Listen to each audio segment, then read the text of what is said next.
इस वीडियो में हम बात करेंगे धारा 427 के बारे में। देखिए 427 क्या है। आईपीसी का सेक्शन जो 427 है ये बात करता है मिसचीफ करके। देखिए सबसे पहले मैं आपको बता देता हूँ कि मिसचीफ होता क्या है। धारा अगर आप 425 चेक करेंगे, इसी चैनल पर मैंने ऑलरेडी वीडियो बनाई हुई है।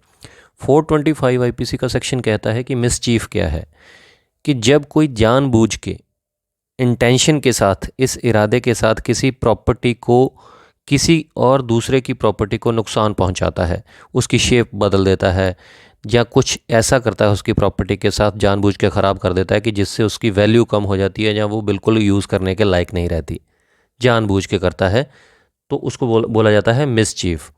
तो अब जो 427 है, देखिए 425 में तो इसकी डेफिनेशन दी गई है मिसचीफ के बारे में। अब 427 क्या है।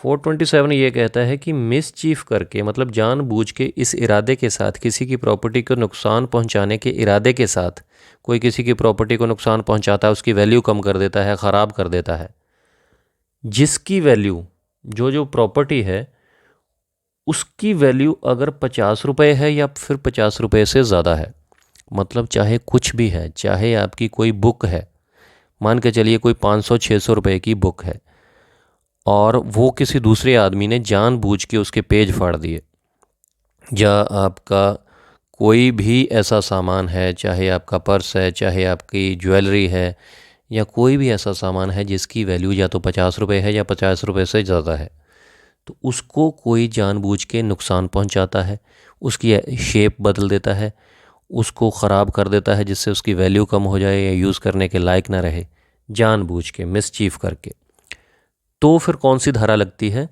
अगर नुकसान पहुंचाता है तो फिर धारा लगती है 427 आईपीसी का सेक्शन लगता है, ये वाली धारा लगती है। अब बात कर लेते हैं कि ये जब धारा लगती है तो इसमें आगे कितनी सज़ा इसमें हो सकती है। देखिए इसमें जो सज़ा का प्रावधान है 2 साल तक की इसमें सज़ा मिल सकती है, जिस पर ये एफआईआर होती है 427 में, 427 में। या फिर क्या हो सकता है कि उसको फ़ाइन ही लग सकता है, सिर्फ जुर्माना लग सकता है। ये कोर्ट पे डिपेंड करता है, जज साहब पे डिपेंड करता है।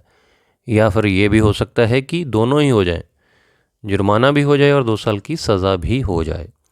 ये एक बेलेबल ऑफेंस है। बेलेबल का मतलब होता है कि ये जमानती अपराध है, मतलब इसकी ज़मानत आसानी से मिल जाएगी आपको, पुलिस स्टेशन में ही, आपको कोर्ट नहीं जाना पड़ेगा। एफआईआर होगी, आपको पुलिस स्टेशन बुलाया जाएगा और वहाँ पर आपकी ज़मानत हो जाएगी तुरंत। ये एक नॉन कॉग्निजेबल ऑफेंस है। नॉन कॉग्निजेबल का मतलब होता है कि इतना ज़्यादा गंभीर अपराध नहीं है, पुलिस बिना वारंट के, बिना नोटिस के आपको गिरफ्तार नहीं कर पाएगी। ये एक कंपाउंडेबल ऑफेंस है। कंपाउंडेबल का मतलब क्या होता है। कंपाउंडेबल का मतलब होता है कि समझौतावादी। कुछ नॉन कंपाउंडेबल होते हैं, उनमें समझौता नहीं हो सकता, लेकिन ये कंपाउंडेबल है, समझौतावादी है। इसमें समझौता किया जा सकता है। जिसकी प्रॉपर्टी का नुकसान हुआ है, जिसने एफआईआर करवाई है और जिसने किया है, जिस पर एफआईआर हुई है, अगर दोनों पार्टियां आपस में राजीनामा करना चाहें, समझौता करना चाहें, तो ये केस ख़त्म हो सकता है।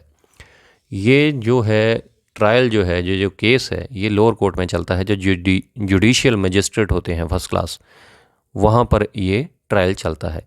तो धारा 427 आईपीसी के बारे में मैंने आपको सिंपल तरीके से समझाने की कोशिश की है। उम्मीद करता हूँ कि आसानी से समझ में आ गया होगा। कुछ कन्फ्यूजन हो जा, किसी और जुडिशियल पॉइंट पे आप डिस्कस करना चाहते हैं तो कमेंट करके ज़रूर बताइएगा। वीडियो थोड़ी सी भी अच्छी लगी तो लाइक ज़रूर कीजिएगा, शेयर कीजिएगा और मुझे कमेंट करके बताइएगा वीडियो कैसी लगी।